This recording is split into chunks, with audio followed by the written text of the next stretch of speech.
What did I sacrifice? Nothing that I missed. I didn't feel like I sacrificed anything. I don't think I sacrificed anything.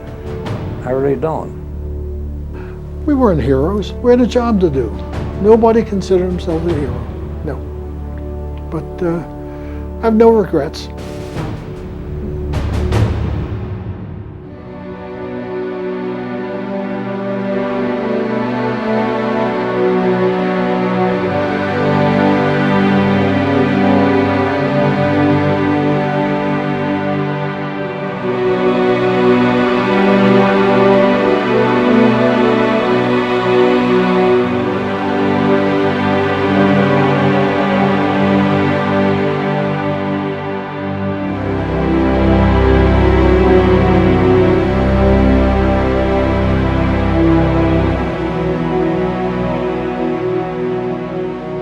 It was another era, another time when our nation and its allies were united in a deep-seated desire for the preservation of ideals. A clear conscience and a strong resolve inspired all who served and defined their goal.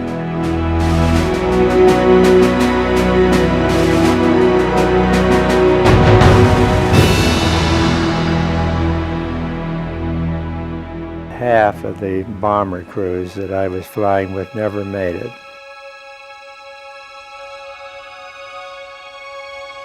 The average crew didn't get beyond 17 missions before they were shot down, or where the plane blew up, or they exploded on takeoff, or whatever.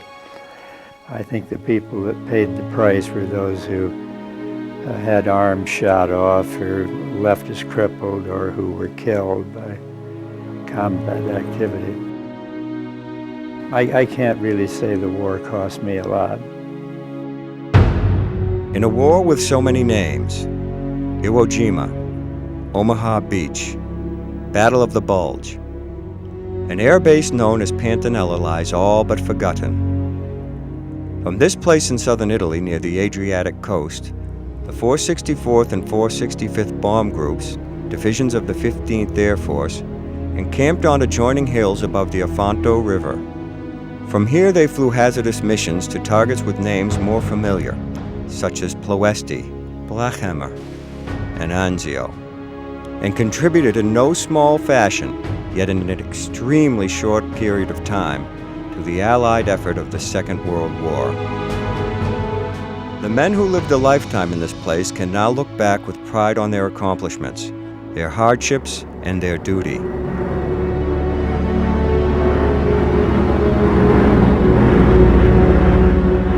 For most who enlisted in the 15th Air Force, it all began after highly intensive training at facilities such as McCook Air Force Base in Nebraska.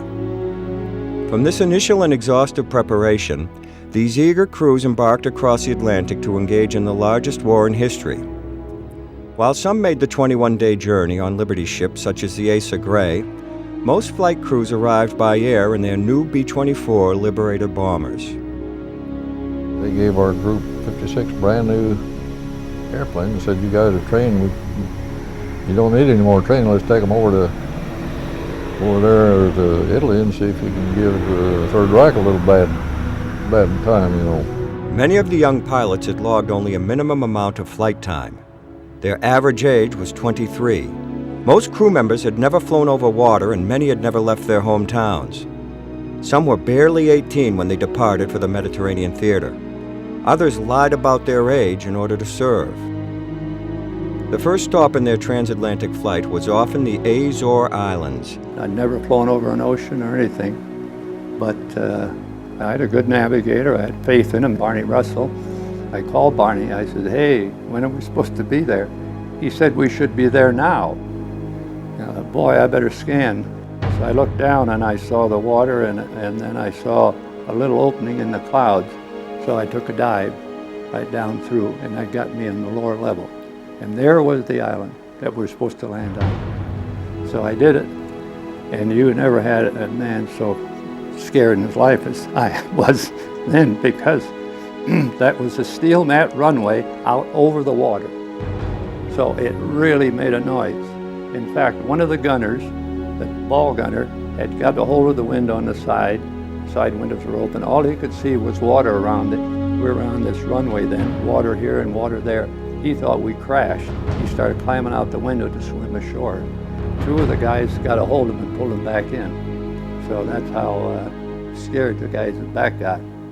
The initial leg of the trip placed these men in Marrakesh, French West Africa, and eventually in Udine, Tunisia, where they were to wait for the completion of their base in southern Italy. Just east of these temporary bases lay Benghazi, Libya. On August 1st, 1943, only a few months before the 15th Air Force arrived overseas, 177 B-24 Liberators of the 8th and 9th Air Force left the Benghazi area to conduct a low-altitude bombing attack on the 7 oil refineries in and around Ploiești, Romania. Facilities such as these throughout Europe would become a main focus for the work of the 15th. Ploiești, however, was unique. It alone produced 35% of Germany's oil and aviation fuel. The flight to this perilous target was complicated by foul weather and navigational problems. The air crews faced more than 230 anti-aircraft guns that surrounded the area. There were countless instances of bravery. One author described the mission as flying into the mouth of hell. A total of 532 airmen were killed, captured, or listed missing in action. 54 aircraft were destroyed, and extensive damage was inflicted on an additional 53 planes. The strategy of low-altitude attacks was intended for surprise, but influenced by the extremely high damage and loss encountered on August 1st, all successive heavy bomber missions to Ploiești and most other targets were conducted from high altitudes. While considered a military success, this raid took a grave toll. 5 airmen received the Medal of Honor, the most for any single action during World War II and in the history of American military aviation.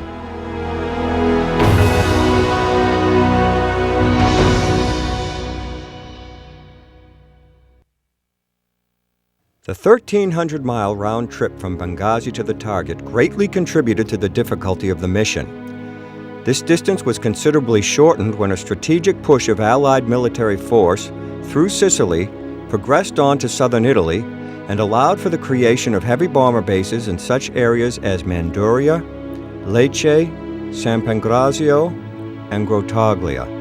As the push progressed, the 15th Air Force built its strength by establishing bases throughout the surrounding farmland and vineyards of the Foggia Plain. Bases for the B-17 bomb groups, as well as fighter squadrons, were formed slightly north of the Liberator concentrations, which assembled in areas such as Venosa, Cerignola, and Pantanella. The Germans were slowly being pushed up the peninsula. It was a tough campaign. But every once in a while, 25 miles from the German line, we'd build an air base. And the 25 miles put us just out of artillery range. And then as soon as the field was ready in Pantanella, I believe we were one of the first to arrive there in April or May of '44. They took us from Naples on 6x6s over to our field. The field was not ready. So they put out the tents up on the hill and did all that good stuff. There wasn't anything there, and they put everybody on guard duty. And at night, and you couldn't see doodly squat, they gave us little old carbines, which some of us knew how to shoot, I guess, and some didn't. But anyway, we did go around the perimeter at night, and you didn't know, you couldn't see, and you'd holler out, here you're in a strange country. Oh, and by the way, you could see the big guns going off not far from us, and you could hear the noise of the fight.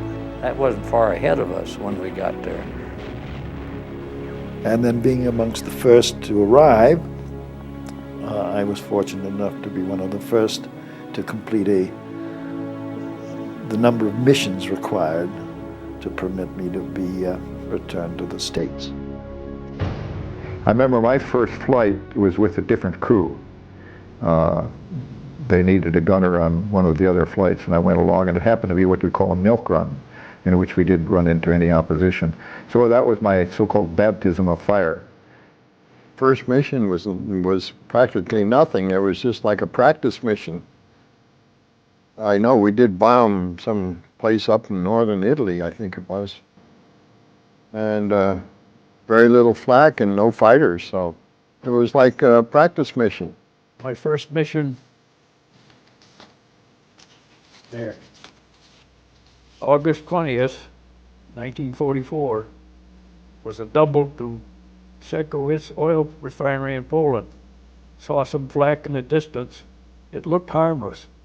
Considered a milk run. Learned a lot.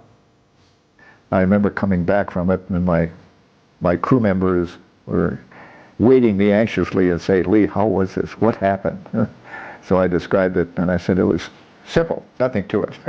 But internally, I was very happy to be home, you know. Home for Lee Engelhorn and for the 465th and 464th Bomb Groups was to be Pantanella, Italy, just 50 miles southwest of Foggia, where the 15th Air Force had established its headquarters. The bomb groups were encamped on 2 adjoining hills overlooking the airfield, which was situated in the valley below. You come up to the top of the hill, and that's where you had the tent area. Heated by stoves made of spare parts, and powered by the readily available yet highly volatile aviation fuel, tents at Pantanella housed the 2 bomb groups until they were replaced by huts, crafted by hand from the porous volcanic tufa rock which was common to the region. When not flying missions and out of harm's way, the airmen's life on base was quite routine. The life at Pantanella, as I recollect, was just one of intermittent periods of boredom or self-entertainment. We built an officers' club, as I remember, and installed a bar, and we did gambling, poker playing. It were almost a continuous poker game. You could enter in at any hour of the day or night. There was always someone playing poker. We built this 3-room house down by the line. We built it so we would be close to the planes, and we didn't have to worry about getting rides and go back up to the hill up there where we camped. So we built this. We very seldom ever went up there because we had our liquor, we had our food. We traded cigarettes and stuff for eggs and potatoes, and we fried and cooked K rations. And I personally, I was abnormal, I guess. I love Spam, and I love the C rations and stuff. I like whatever they fed me. And they'd heat them up in the kitchen at home. There wasn't much cooking going on. We needed a piano in our forthcoming officers' club. So we tested an airplane by flying it back to Africa and stealing a 6x6 truck and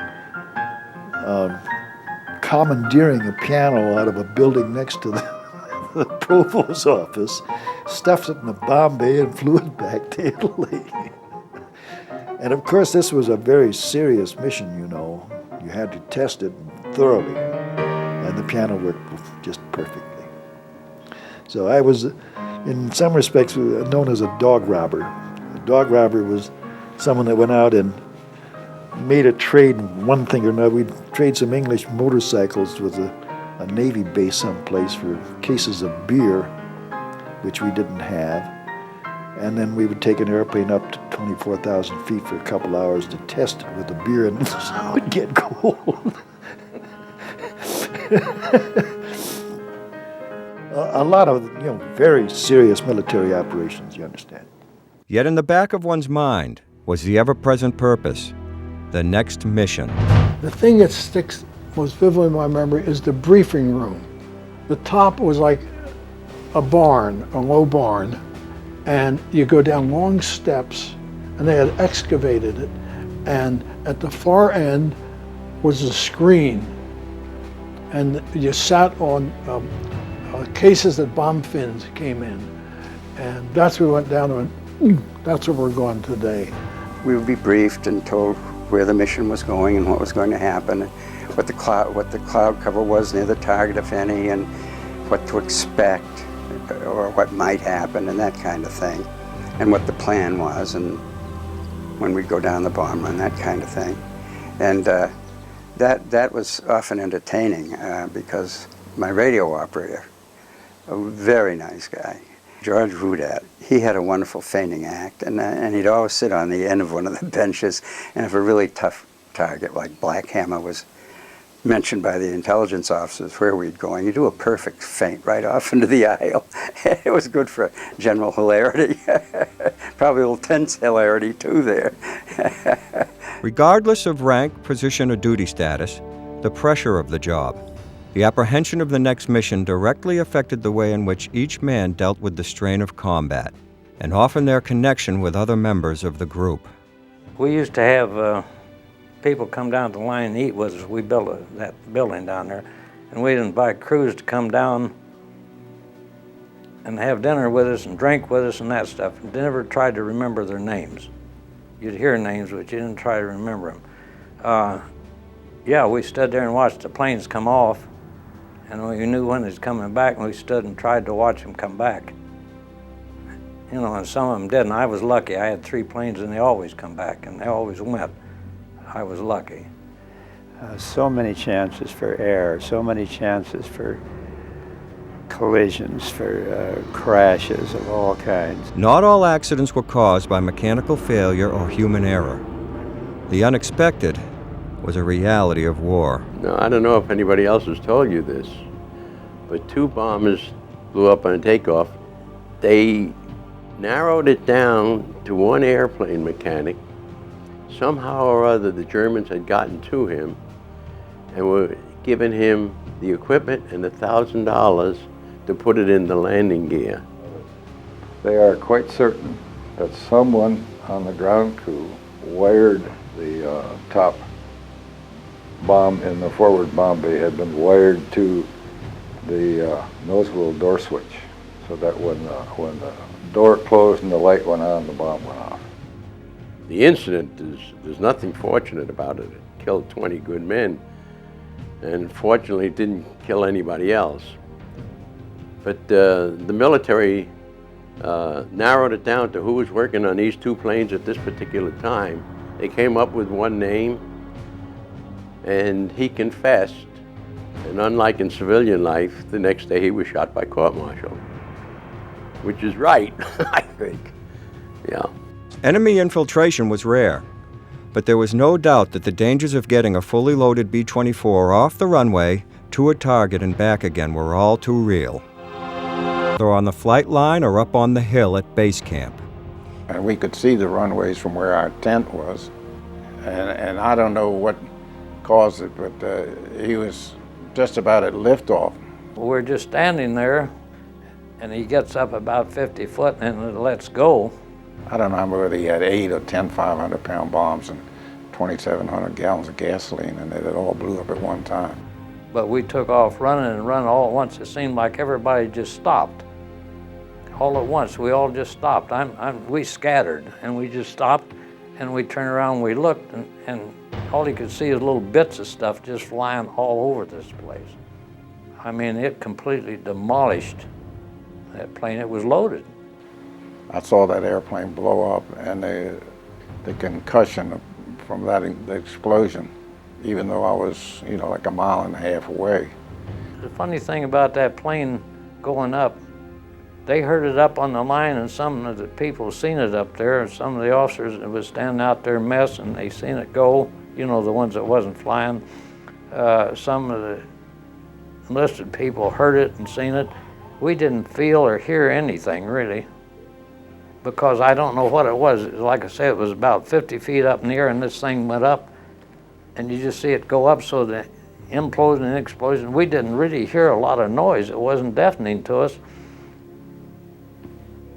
And looking back, there was no flash to this either. I don't understand all this. With all the gas and all the bombs on that thing, I don't know.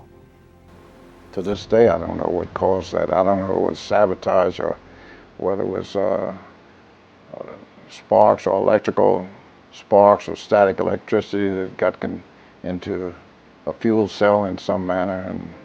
And so there's 10 people gone, in front of your eyes. So I mean, I don't know what they did. They come down maybe and tried to find, but there was nothing left. Nothing left.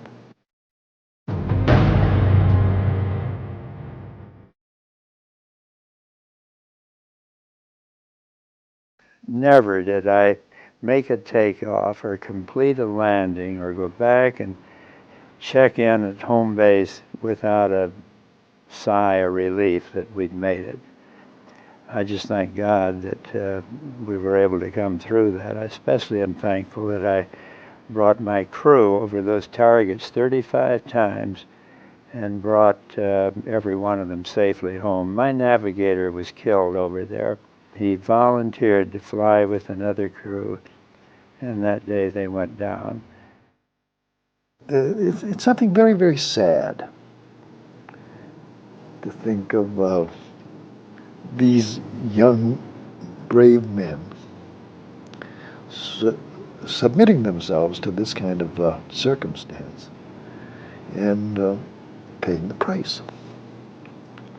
But as far as emotion, again, we were young, and emotion, I guess there wasn't any. I don't think there was. Now there is. Now there is, but not then. Okay, that's how I feel. Yeah. But I tell you, it got a little tougher each time we went up. The inherent danger to B-24 crews was prevalent in every phase of each mission.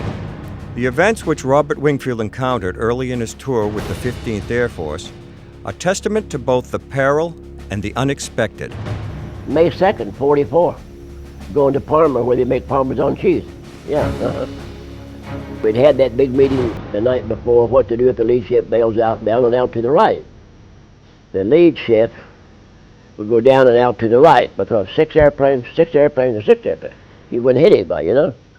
And so, that second mission, I didn't lead the route, but a classmate of mine did, named Shoemaker. Colonel Bonner was with him, and they saw the flak going into Parma. So he got scared and jerked the airplane off autopilot and almost ran into me. But I had to make a decision. Is he dropping out of the lead, you know? So I mushed up and moved over him, slowed down a little bit. Then his other wingman came behind and under me and hit me. The B-24 flying wing to Shoemaker was known as Southern Gal. The plane had veered from its appointed position in the box, which caused the mid-air collision. Southern Gal's tail section struck the nose turret of Robert Wingfield's Liberator, impaling one of its twin rudders on the front of his aircraft. Well, the rudder was kind of like a fork in a hot dog.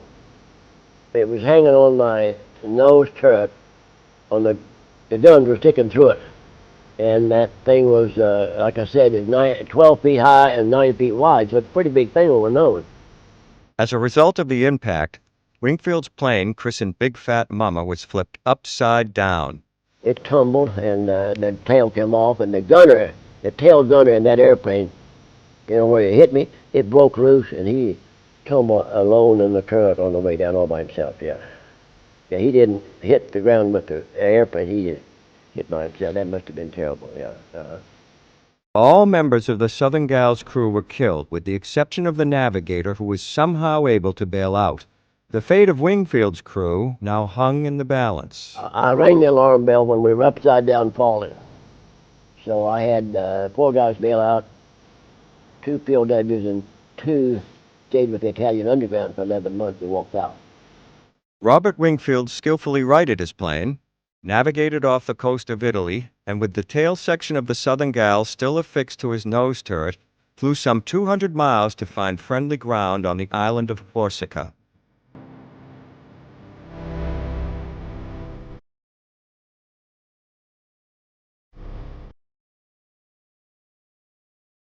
Once in the air, the B-24s departing Pantanella would rally with other bomb groups of the 15th Air Force.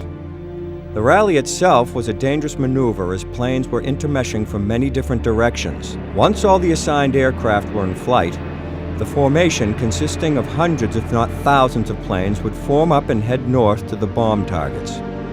It was a massive concentration of military air power not to be dismissed lightly. Heavy bombers stretched out for miles, yet grouped together with a common purpose: attack and destroy targets in Germany and the surrounding areas. The configurations formed by the aircraft for long-distance travel and attack were typically known as boxes, a term used to describe a specific grouping. It was this arrangement of planes that provided the most protection and the best use of guns in the event they should encounter the enemy. A well-formed box demanded that the pilots fly in extremely close quarters. Poorly formed boxes, and those planes separated from the group, were ideal targets for marauding German fighters. When they called fighters, I looked out, there was a straggler, a B-24, and Me-109s were cutting him to ribbons. Bombers are, when you attack by a fighter airplane, you're a sitting duck, you know. You're not very safe for the fighter that can maneuver the way they did. But those fighter pilots, they didn't like to fly into because we had, what, 10, 50 caliber machine guns shooting at a guy coming in. So it took a little bit of guts to do that too. You know? If we could have seen the bullets fly, you know, it would have scared us to death. You know, we would have said, that's the end. If you take 36 aircraft, each one manned with 10 50 caliber machine guns, you have 360 guns in this particular group. We weren't so defenseless. 2 Messerschmitts were attacking the plane behind us. And when they came under me, well, they were tracking and very close. They were probably within 20 feet of our plane when they came under. I mean, I had a dead shot. Typically flying escort for these members of the 15th Air Force were fighter groups such as the renowned Checkertails of the 325th and the legendary Red Tails of the Tuskegee Airmen. But I've seen fighters from other squadrons who were just passing over, collide into each other. I saw the wing rip off of one of them in flight, in mid-flight. These are things that I witness all the time because there's plenty of action going on there, you know. Don't forget, it's starting at 4:30 in the morning, right through until sunset. There was a lot of flying going on over the combat areas. During World War II, a rigid pattern of racial segregation prevailed. Isolated in training near Tuskegee, Alabama, nearly 1,000 African-American military aviators prepared for duty as bomber escorts in the European theater. 450 Tuskegee pilots under the command of Colonel Benjamin O. Davis, Jr. fought in the aerial war over North Africa, Sicily, and Europe. With more than 15,000 sorties and 1,500 missions to their credit, they flew cover for the 12th Tactical U.S. Army Air Force as well as the heavy bombers of the 15th. They were a delight to fly with, because here we are on very grim missions. And I always had my radio tuned to them, and you'd hear something like this. Who dat? Who dat who say who dat? Who dat who say who dat who say dat? And then an authoritative voice would say, radio silence will be maintained. Who dat who say that? I was a wingman, and the idea is you would just fly on the wing of the element leader or the flight leader and sort of protect him. You're scanning that area of the sky and to make sure no one gets on his tail. And you would we'd go out and fly pretty good formation, kind of loose, be relaxed. But once you meet the bombers, then you'd get off above and off to the side, and you would just S up there to keep them in sight.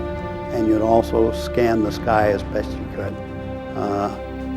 Make sure that there are a lot of things to do, but your focus is outside of the cockpit. Just looking. Keep your head and eyes moving, look around. When the bombers took off, they would fly the first maybe 30 minutes unescorted because they were still over friendly territory. But from there on out, until they came back to that point again, they had to have fighter escort because German fighter squadrons were based along the way. So we would send one fighter group up to escort the bombers from mid-Italy to the Swiss border. Then they would make a U-turn and go back home and pick out targets of opportunity on the way back and use up the ammunition. The second fighter group would rendezvous with the bombers at that same point. The two fighter groups would acknowledge they see each other, right? One guy says, see you later. And the guy takes over and flies the bombers up to the next point. Next point may be southern Austria. It's a relay system. In the meantime, German fighters would be coming up trying to pick the bombers off, and our fighters would go down and chase them away. The escort fighters, you know, they stream in from all sides. They call SOS, and they come in from all sides. It's just a matter then of gaining, go on to the bombers as quickly as you can. If you delay too much, then they swarm in at you. Huh? But he was shooting at us, and he came at us, still shooting at us as he made a pass from 7 o'clock position down below our airplane and out on the other side, which would have brought him out at 1 or 2 o'clock position in front of us. And when he came out of there, the two P-51s that were escorting us had picked him up, and they just came right down on top of him. And they took him right down, they just shooting their machine guns and followed him right down to the ground. And the navigator told me, he said, he blew up, he hit the ground. These P-51s had flown him right down and shot him up and flew him right down into the ground. While the bomber crews were understandably appreciative of their escort pilots, the fighters too held great respect for the skill and commitment of the B-24 airmen. It just amazed me. I had so much admiration for the young pilots and the crew members in those airplanes that they kept formation and kept going through, and all these little black bursts all around them. And some of them were hit. Some did drop out. And that's where we did lose airplanes, was from flak generally. They would say, Christ, I'm glad I was flying this 51. He says, no way in hell would I sit and ride out into a target like that, because once they aligned themselves, besides they were so large and awkward, you know, they had to stay in formation. Even the most beautiful flight, you know, was always spoiled by colossal danger of war. But you get hardened, you know, after a period of time. You just, if you had a good mission, you know, without the greatest danger, it was just a beautiful flight, you know. You just really, you know, you just made it again and again. While the mission of the 15th Air Force was to strike a fatal blow to such targets as Germany's ball-bearing plants, marshalling yards, and military factories, the cities of Europe, such as Vienna, Austria, crumbled under the extreme residual damage. Bridges, palaces of fine art, institutions of higher education, and governmental buildings all fell under the weight of the Third Reich. The Russians were pushing the Germans back. On the Eastern Front, General Patton was closing in from the west and the south. As the Germans would push back, they'd take their artillery with them. In that last week of the war, they moved thousands of anti-aircraft pieces into a much smaller area, and Linz was one of those areas. That was a railway marshalling yards where German troops were going through on the way to Berlin. And they fortified these cities with more guns and more guns and more guns, and they were on radar, and they got better, more accuracy out of their weapons. And man, they had defenses like you wouldn't believe. You take the entire 15th Air Force, all the groups would be spread out over maybe 100 miles. It was a spectacular air show. They had about 1,000 bombers and maybe 1,000 fighters, and see up the flak with airplanes blowing up. You know, I knew we had to take our turn, and I thought about that, yeah. Yet perhaps the most important targets were the oil refineries located in areas such as Ploesti and Blachhammer. The worst target was Blachhammer. We were shot down over the Blachhammer oil refineries. It was a very long mission, so sometimes you'd fly over a place that would shoot some flak at you because it was way over in German-occupied Poland. Well, Blachhammer was the most feared, I suppose. Vienna, Munich, Linz, those were all tough targets. And they just shot the daylights out of us.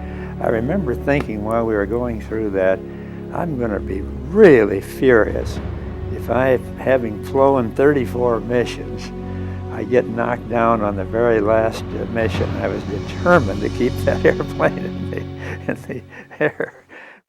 When we hit Ploesti for the first time, we turned to the target, and you look, the flak is black in front of you from the previous burst.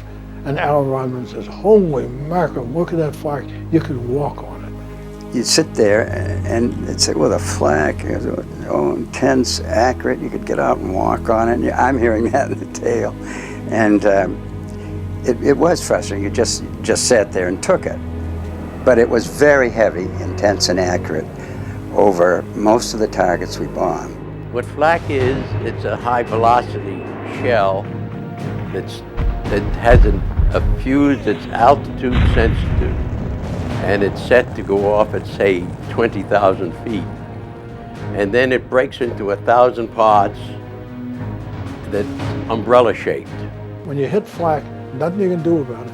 You hear it goes ka-roomf, ka-roomf. When you're flying, it goes ka-roomf.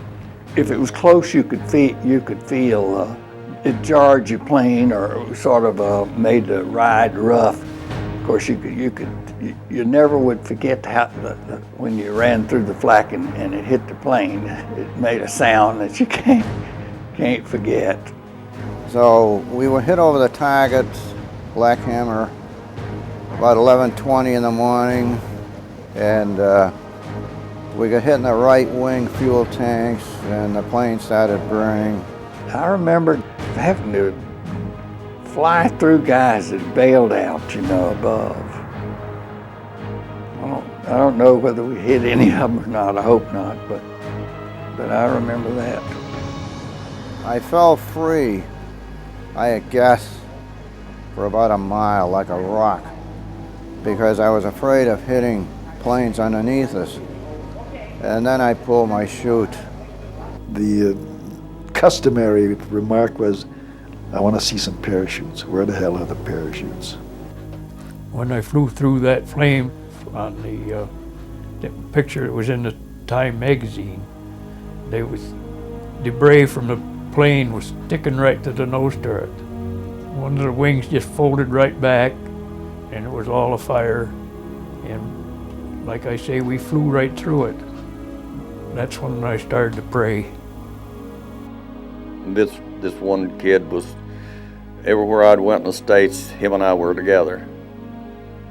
He became a ball turret gunner, and we were flying wing to him the day he got shot down. His plane got a direct hit and it exploded, and it almost blew us down too. The ball turret fell out with him in it by itself. I wonder what he thought, falling 30,000 feet in a turret with no conceivable way of ever getting out of it alive, because you cannot wear your chute in them. It wasn't built big enough to do that. Lieutenant Prince was flying in the number 4 slot. He had like 60 or 80 holes in his airplane, but we didn't lose anybody.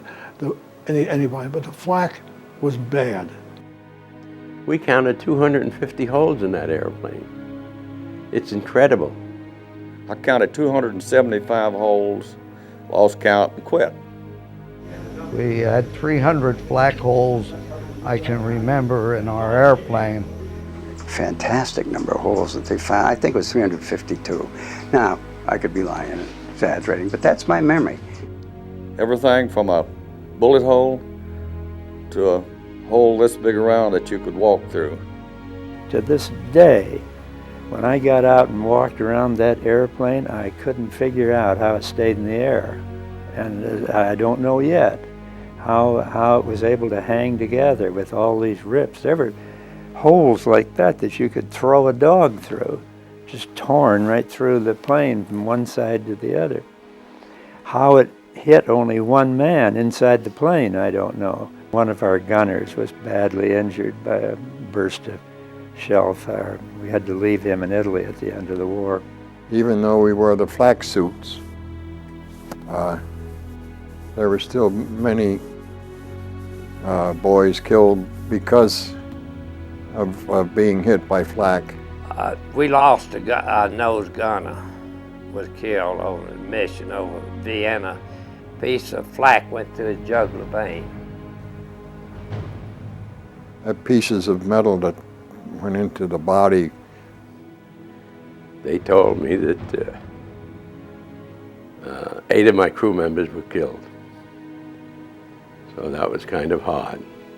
We lost so many friends then. You know, you'd be at the bar one night talking to one of your close friends, and the next day he wouldn't be there. He'd been shot down. It's surreal. You know, you're flying around in the air at 20,000 some feet, and there are a lot of black bursts around you, or some fighter aircraft careening in and out, and you know that they can do you terrible damage. It got to the point where I more or less tried to isolate myself so that I wouldn't be friendly with anybody, because it just hurt me like I lost one of my own family, you know. Older brother was killed as a navigator. He was dropping paratroops over the Rhine River. All the troops got out. They got a direct hit. And lo and behold, the navigator flying right on his wing took a picture of it, and I've got a picture of that. But it was expected. Shoot, I'm sorry. This was the nature of the work that you were doing. But I think flak was more dangerous to us than the fighters. At least we could shoot back at the fighters.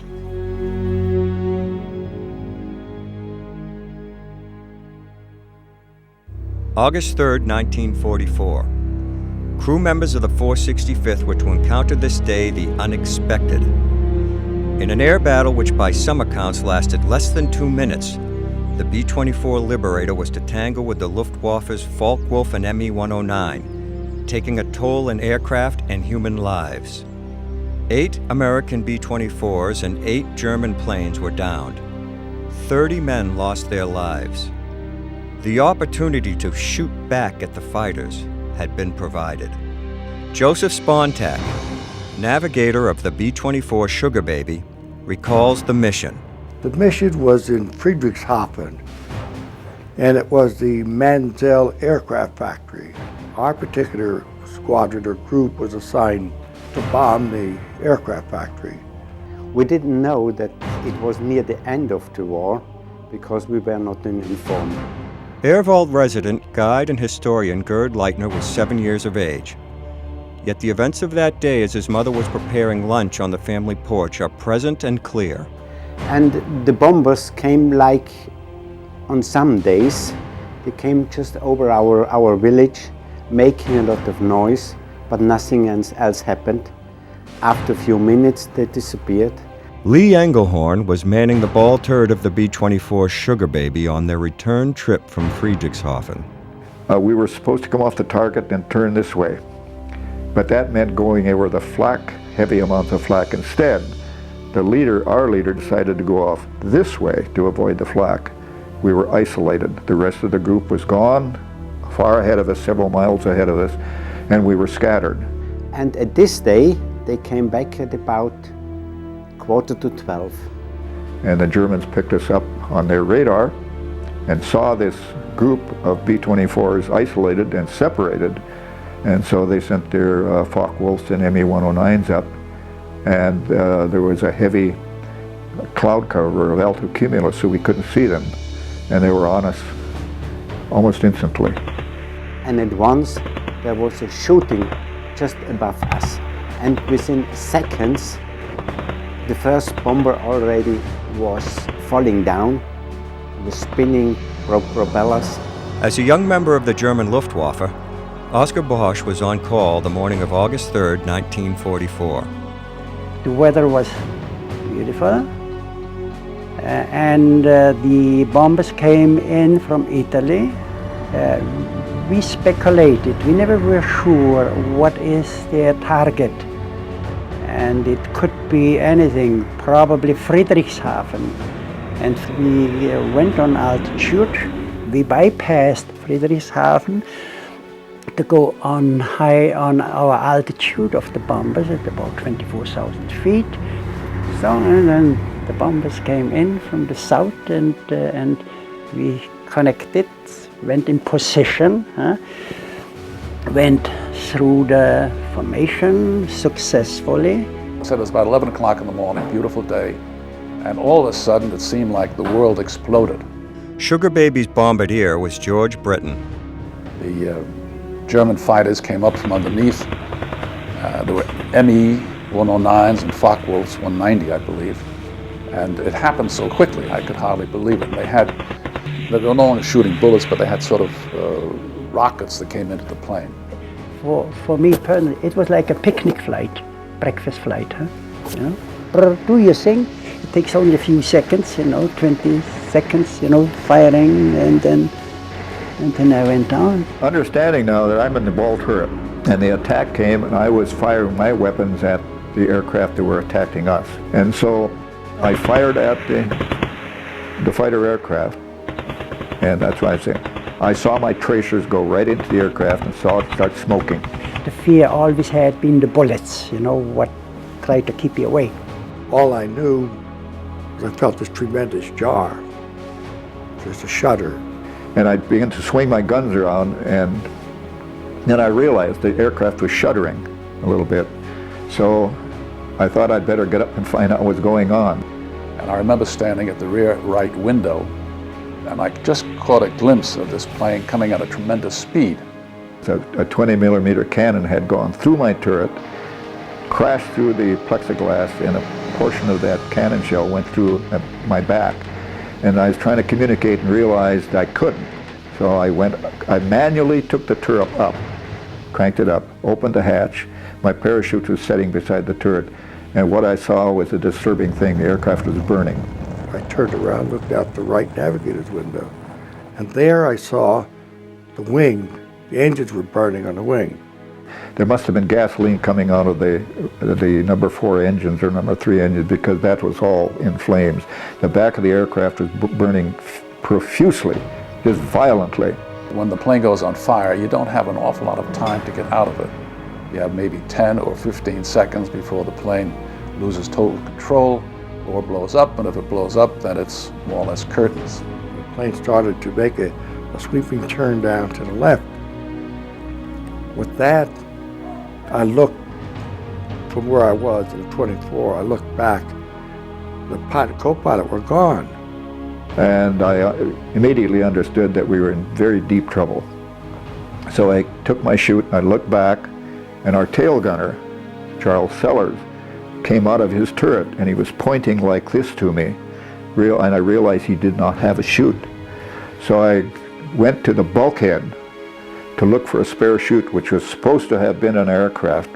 I'm not blaming anyone, but someone did not put the extra chute there, and there wasn't any. So I went back to see if I could help Charlie Sellers get out of that predicament.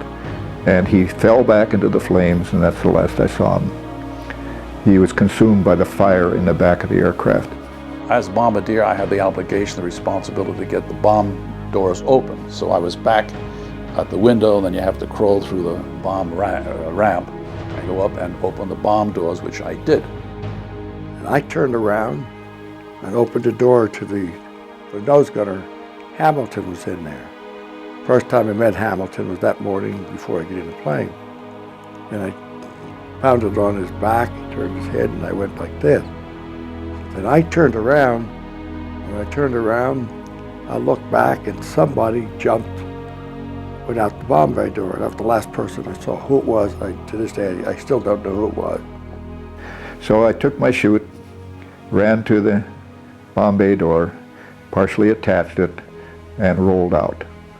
I think I was the last one out of the airplane, and I was suffering from anoxia. I'd been up at that elevation for so long without oxygen. I was very weak, and I remember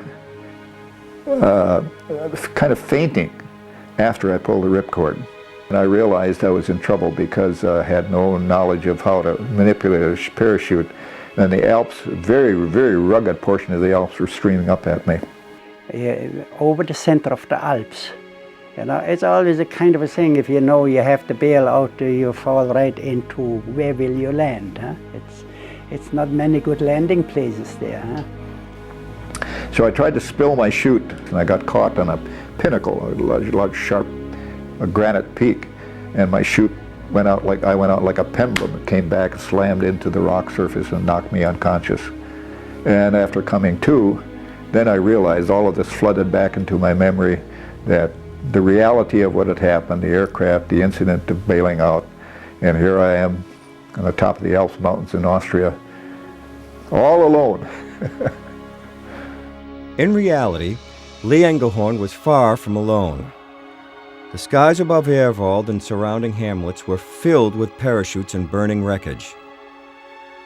There were no survivors from the first B-24 to hit the ground. The plane crashed into a field just below the village church in Lemuz.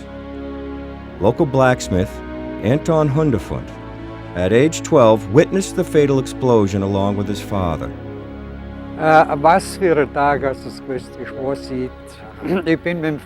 It was a beautiful day, not unlike today. I was standing at the Lemuz railway station with my father. It was not uncommon for us to see aircraft over this area. On this day, however, I noticed what appeared to be puffs of smoke coming from the guns of both German fighters and American bombers.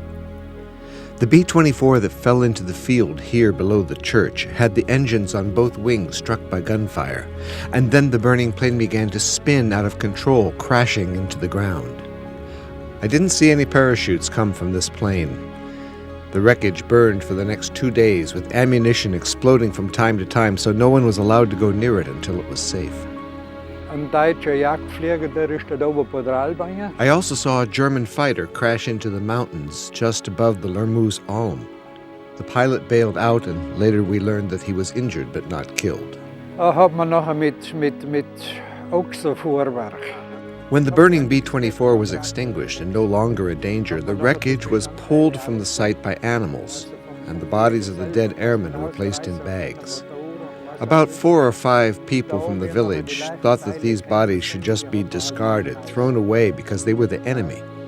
But most people thought, regardless of who they were human beings, just like our sons and husbands, and deserved a decent burial. This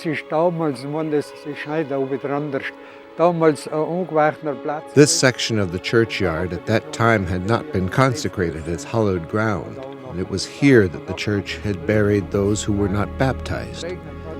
During the night, the priest, myself, the church gravedigger, and 2 elderly ladies of the parish made a hole about 6 feet by 6 feet, and it was here that the bodies of the crewmen were buried. We took great care to smooth the ground over afterward, because we knew that what we had done was not allowed, and we were afraid the Nazi army would find out. It was from then on a secret, and no one would speak about it. After the war, the bodies were retrieved by the United States, dug up by captured German soldiers, and reburied with honor in France. Over 50 parachutes dotted the skies above the valley. While a good number landed safely, others were not so lucky. Staff Sergeant and Gunner Arthur Rentz found himself stranded for 2 days on the top of a peak in the Austrian Alps. He was finally reached by Josef Wegscheider, who at 23 was a member of the mountain rescue team based in Innsbruck, some 30 kilometers to the east. In der Jugend hat man halt irgendeinen Schutz gesucht. In my youth, I was a fairly good mountain climber, so I joined the mountain rescue team in Innsbruck, which was the capital of Austria at that time. One day we learned that an aircraft had gone down in the mountains above Airwald, which was about 30 kilometers from where we were stationed. Ja, wir haben die Nachricht von We were informed about the crashes that had taken place in the area, and we were told that there was a survivor stranded in the mountains. So we took our bicycles and made the journey from Innsbruck to see if we could assist. When we arrived, we found the body of pilot Theodor Poole, and due to the rugged terrain, we had no choice except to bury it at the base of the mountain. As we were leaving to return to Innsbruck, a local hunter informed us that we had in fact failed to see the living survivor who was trapped on the rugged and treacherous peak. Der hat so ein Fernglas gehabt, ein altmodisches. Our rescue team returned to Innsbruck not only to report our findings, but also to obtain a car, which would allow us to transport the necessary climbing equipment in order to effect a rescue of our trapped survivor, Arthur Rentz. When we found him on top of the peak, he was in surprisingly good condition. Und ja, dann haben wir zu essen gegeben und zu trinken. We gave him some food and some water to drink and some schnapps to bolster his courage. During the rescue, there was very little communication between us. At the end, Arthur Rentz thanked us in English, saying only, "Good job, boys." It was years later that we would find out his mother was German and that he spoke the language fluently, but he did not let on for fear of possible repercussions with German troops whom he was most certain to encounter.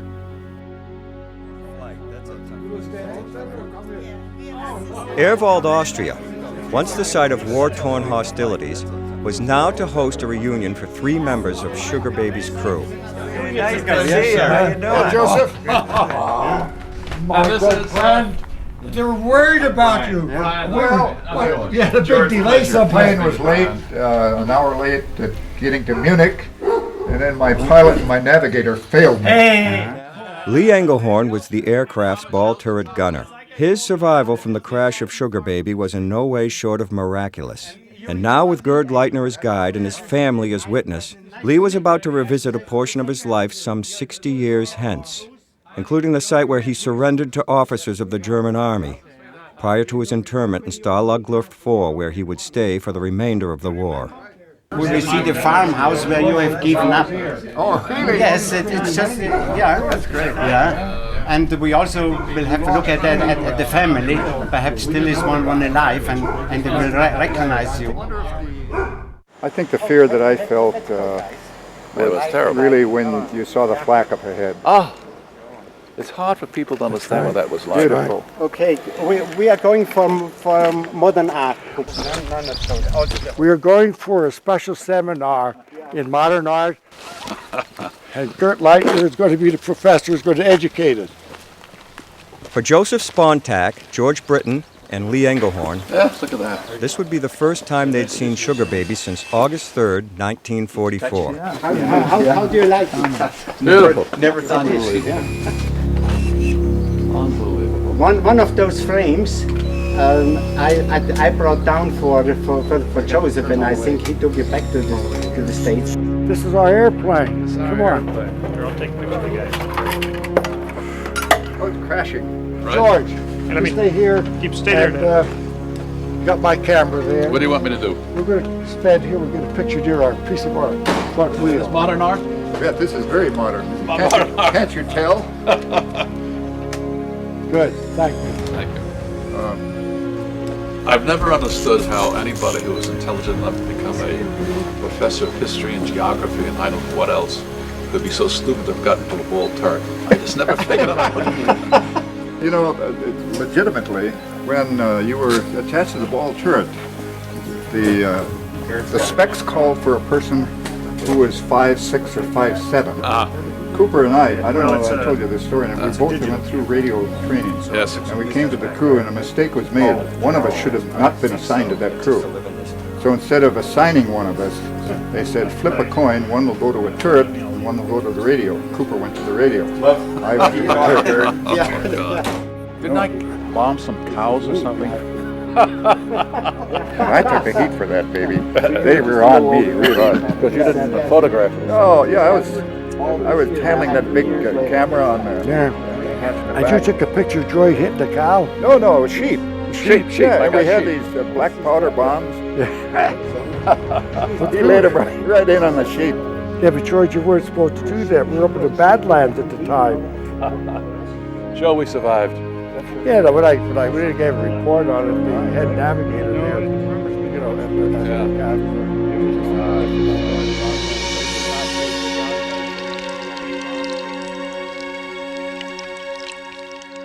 60 years after the fact, a commemoration of the battle above Airwald was held through the efforts of Keith Bullock and Gerd Leitner. Adversaries of the past, Oscar Bosch and Willy Unger of the Luftwaffe joined George Britton and Joseph Spontak of the USAF. Together they recalled the Battle of August 3, 1944, and shared in a unique sense of friendship and camaraderie. The conclusion of this elaborate and well-attended celebration revealed a permanent monument dedicated to the lives of those who took part, placed in the village of Airwald, Austria. The whole site is here the Brendel car, and this is the Brendel car crash, yes. One of the 8, as you know. Yeah. And you can see the little cross, perhaps, on the little hill over there. And this is where the body of Sellers, he was the rear gunner of this aircraft, was buried. One of the landing gear, I think it is the left one. It is just over there, about 500 meters from here to the west. So this has broken off before. And another part of the aircraft I found over there. This was the elevator, parts of the elevator. This was found there, and also a part of the armor plates for the rear gunner. This is still lying over there. It's now under the snow, but still there. So it might have been that the plane broke in parts up there, but the main part and all the engines and all this is on the main there, yeah, on the main part there. Since the summer of 1944, the remains of Sugar Baby have dotted the mountainside, and season after season are a constant reminder of one destructive day during World War II. Now here you can see that's the landing gear. Yeah, I think the landing gear is still in a very good condition. I think you could use it in a P-24 right now again. I know it still shines. Yeah. Wow. This is one of the oxygen bottles. Yeah. They were all painted yellow. There's some wiring and all this stuff around. See, there's more exhaust over there. And you can find a lot of small pieces also when you have a look in there, like ammunition sometimes. Since the mid-1960s, Gerd Leitner has been returning to the Brendel car crash site for research and in honor of those whose lives were lost on August 3, 1944. He and Keith Bullock, a local historian, have memorialized this day, placing plaques at each site of the downed B-24s. The Liberator Sugar Baby first struck the Brendel car here, where its left landing gear has remained ever since. The plane continued to follow its inevitable path, coming to rest at the bottom of this small valley. This is the pilot seat here, this one.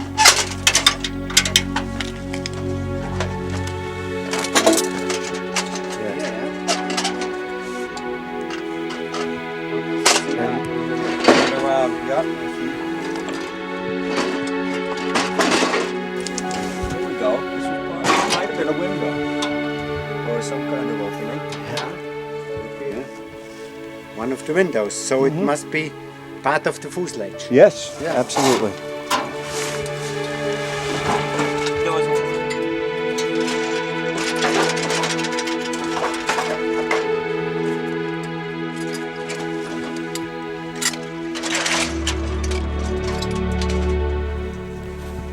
Part of a flag quest.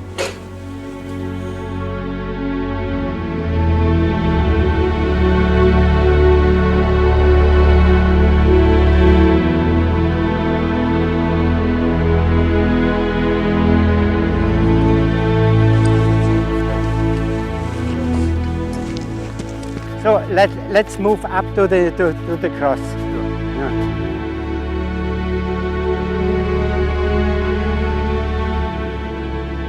You must see those. See, it's melted like an aluminium. Aluminum? Mm-hmm. Yeah, all over here. Really? Yeah. So who brings these candles up, do you think? People, I think, from the village, they will do it. Yeah. Oh, here we have a bomb release unit, please. Oh. Here it is. Oh, okay. See, this is the bomb. They had, I think, about 48 of them, see? And the bombs, they hung in there and then they just could release it by electronic and they fell Oh, down. okay, so it separated and they dropped. Yes, and they dropped, yes. Yeah. But this is a bomb release unit. You can take it if you like, because there are many of them. And this says, August 3rd, 1944, 8 B-24 Liberator heavy bombers of the 15th USAF, based at Pantanella in southern Italy, were shot down by fighters of the German Air Force over the area of the Fernpass, one of which crashed near to this cross on the Brendel car. This P-24 was from the 465 Bomber Group 780 Bomber Squadron. From these 8 aircrafts, crewed by 79 airmen, 30 lost their lives on this day. And the crew of the Brendel car crashed. The pilot was the First Lieutenant Lawrence R. Crane. The co-pilot was Robert Kurtz. The navigator, Second Lieutenant Joseph Spontak. The bombardier, George H. Britton. The engineer was Leonard Bracken. Then engineer and gunner, this was the Anthony Szesowski. And then the radio operator, John S. Cooper. Then staff sergeant, Leland T. Engelhorn, gunner. And another gunner, Lawrence Hamilton, killed in action. And the gunner, Charles F. Sellers, killed in action.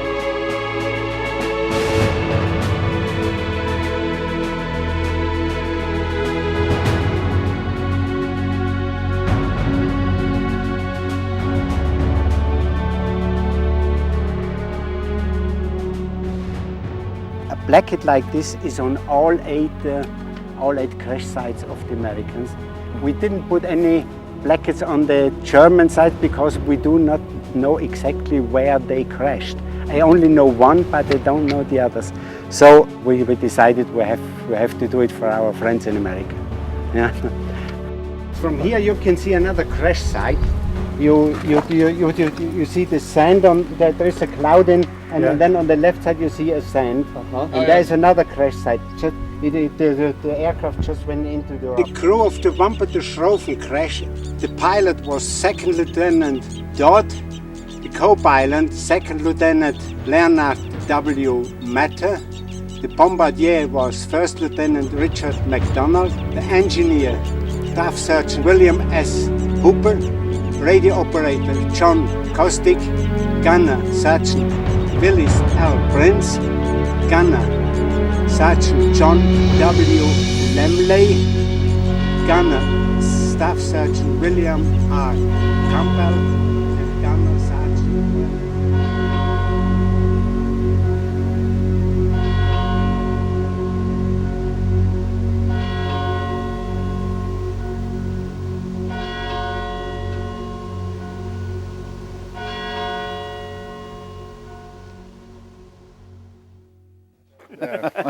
George doesn't like to be known as a hero. Yeah, it doesn't matter. I was no hero. We were conscientious objectives, but we went anyway. I go out and consciously win. I think the only thing heroic, in my opinion, I thought back on it, and I wasn't really angry at Adolf Hitler, to be honest with you.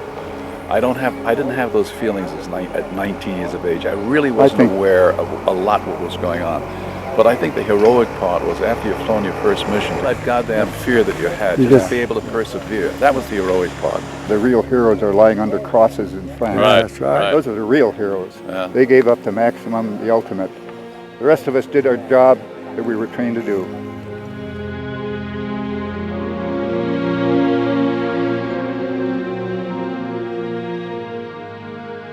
The mountain is called Grünstein. Grünstein, yeah.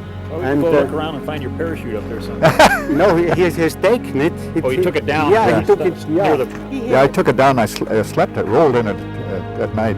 And then you walked this area here. Yes. This is where you went. Once you had to cross this road. You had to cross it, otherwise you never have gone to Strad. I don't recall that, but I'm sure I did. And I got down to the timberline, and I realized my journey from that point on would be very dangerous. So I walked into a little tiny village, and this was a little village called Strad. And there was an orchard there, and I thought if I could steal some fruit out of the orchard, I might be able to make it a few more days. But some children saw me, and I frightened them, and they ran, and I realized the game is up. So I went to the nearest home, knocked on the door. Gerd, find the place? This is it right here, Dad. Is this it? Through Gerd Leitner's research and diligence, Lee returned to Strahd. It was here that he met Mariana Richter, who reintroduced him to the farmhouse where he ended his 16 days in the Austrian wilderness. But it really was this house, and the apple trees have been around there. So this is the door I knocked on. Yes. Ja, ist das die einzige Tür vor dem Haus, oder gibt es noch eine zweite? Hinten auch noch, ne? Ja, hinten ist auch die Tür, ja, genau. No, it might be that you knocked on the other door. We will have a look around. So, and I was desperate, getting very hungry. I was loose now for 16 days, and very weak and a little delirious. Ja, können wir vielleicht durch hinten ins Haus. This is, I'm sorry, this is a very emotional moment. Ja, schauen wir jetzt, es ist für ihn natürlich ein äußerst bewegender Eindruck, weil er ja da, er hat sich sein Leben lang gewünscht, dass er da wieder mal zurückkehren kann, wo er da aufgenommen ist. This is just like it has been 60 years before. Das war immer so. Yeah. This building was here? No. I don't. There the apple trees had been, you know. An elderly couple were in the farmhouse, took me in, and to this day, I'm very grateful to them. They were congenial, they were helpful. They realized I was an American airman. Of course, we couldn't communicate very well, at all, as a matter of fact. But they realized that I was an American airman, and they were aware of the air battle over Lamuse. Oh, yes. This was the kitchen. Und hier war eine Tür in die Stube. There was a door to the other room, she said. But this is the original kitchen you've been in. Yeah? This is a glimmer of recognition. Yeah. Now we sat down at a table, and the lady fed me some milk. Ja, er sagt, sie sind noch an den Tisch gesessen, da hat er eine Art Milch gekriegt, eine gestockte Milch, hat er gemeint, was er hat nicht genau gekannt. What else did they give you? Well, they gave me that, and then the old elderly gentleman gave me a cigar to smoke. Eine Zigarre hat er sogar gekriegt. They called the Austrian police, and the police came and picked me up and arrested me. That's my beginning of my experience as a prisoner. I want her to know that this means a lot to me. A German lieutenant came down a few days later, and it took me back to Germany on the train. Ultimately then went to a processing center and assigned to 2 different prison camps. During his visit, Lee discovered that Frau Richter is the adopted daughter of Josef and Valeria Kohler, and today resides next door to the family home. She asked us whether we would not take a drink from her. I think we should do it. Well, sure. Yeah, it's in the next house. She lives in the next house. Okay. Yeah, You remember that kitchen, Dad? Yes. You know, it's We were freed by the American infantry, 104th Infantry, on April 25th in southern Germany. Yes. So war's früher. I've been relating to this incident of my being here at Airwald almost every week of my life. So it was an emotional, traumatic experience. And especially when we went to the home, talked to the lady and went into the room, I came very close to breaking down. Very close. Tears were in my eyes, I can tell you that. And I was kind of choking, trying to hold my emotions because I was a bit embarrassed being in that situation. And I think I can put it behind me, finally. Because I've covered the ground, I've been here, and I'll have wonderful memories about doing the things we did today.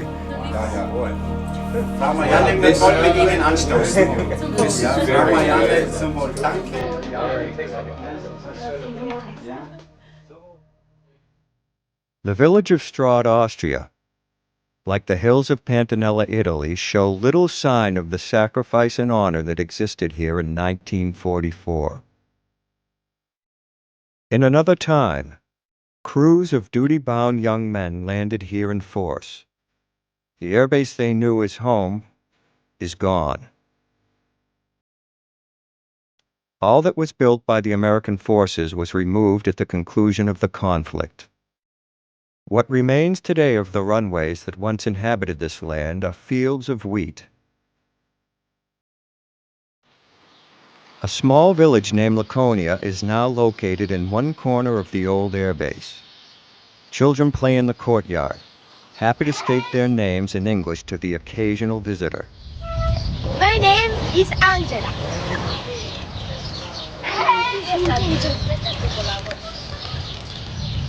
They ride their bikes past a spot where once hung a plaque in memory to the members of the 464th and 465th.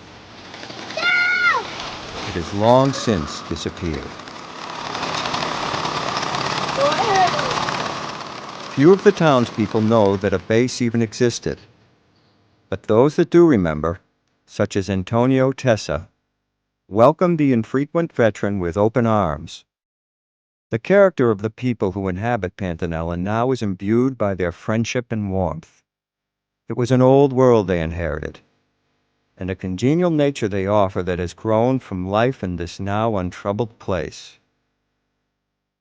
However, in the rubble of these hills can be found small indications of the Air Force encampment. Relics,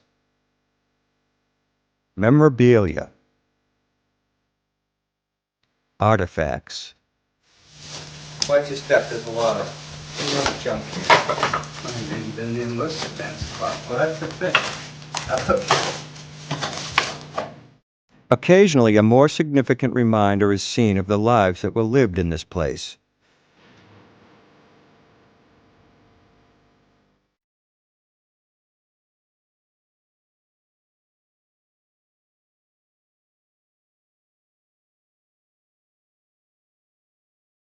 Murals somewhat protected over the years by a now deteriorating roof are fading into remnants of another time.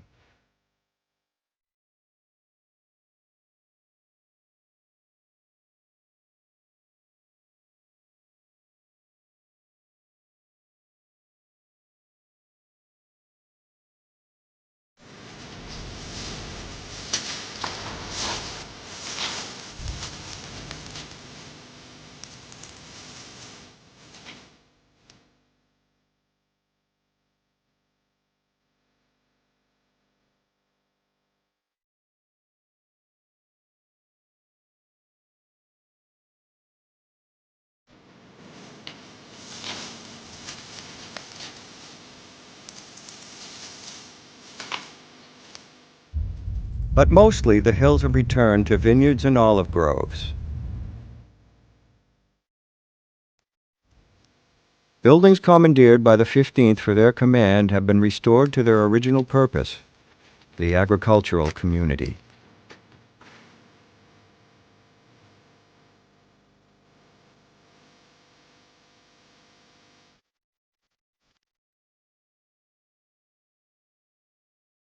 Two hills remain. Members of both the 464th and 465th left a part of themselves here. Sometimes, the former airman is a bit confused trying to find a landmark. Most of what he is looking for is gone. And I think that there's a hill over there too, and I think this is probably the hill where most of the squadron was stationed. But boy, I'm still not oriented. Look at this. So this is it, yeah. That says 1945. 465th, you can see that. A memorial to the 15th lies broken in pieces next to a church built with money donated by the men of the squadrons. Oh, that's too bad. I wonder who broke that up.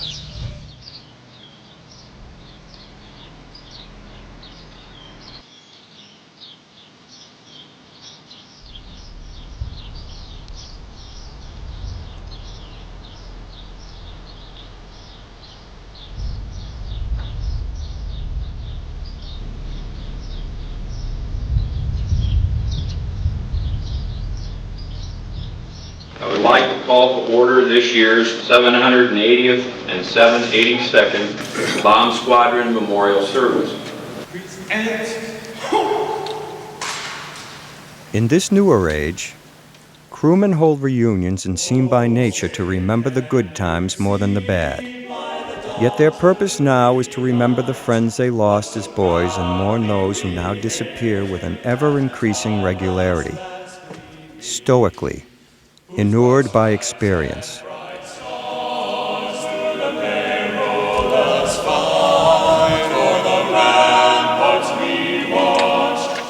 So gallantly streaming,